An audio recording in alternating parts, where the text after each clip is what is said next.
Hello, my beautiful hair friends. Today we have a Calico Kitty, and this is Karina. And this is at our consult. So Karina had dyed her hair black for a couple of years, and then she wanted it to grow out.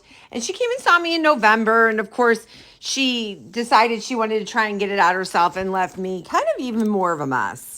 So this color's been in her hair for a really long time. So we went in with Color Undo. I chelated her first with Olaplex, and then I went in with the Color Undo. But because the color was in there for so long, we knew we were probably going to have a really hard time getting it out.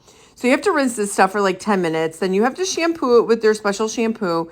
Then you have to rinse it for another 10 minutes. Then you have to shampoo it again and rinse it again. And this was the result we got. I thought it was pretty good.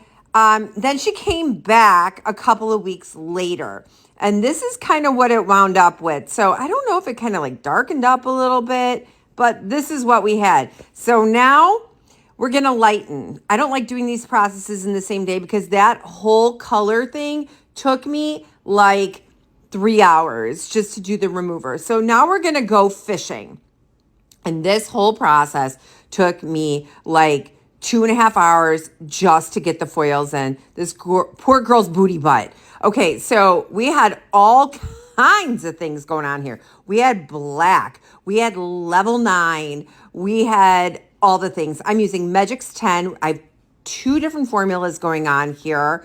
Olaplex, of course. I had 80 million foils.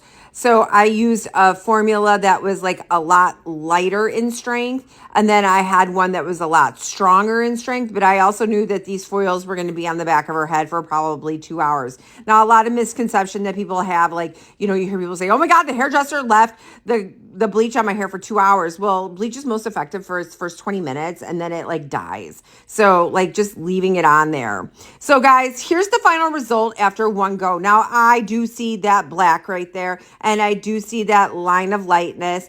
I did color melter afterwards. Guys, this is a work in progress. Like you saw that Calico Kitty that was going on and like we still have more work to do, but we're really, really happy with where we're at. Of course, Corlina's blonde goals are there, but she's super happy. She sees the blonde in the front, but you can see we still have a lot of work to do. But guys, this was the result after like 10 hours of work. Hey guys, and if you liked that video, don't forget to check out this one. And don't forget to like, share, and subscribe. And don't forget to hit the ding dong.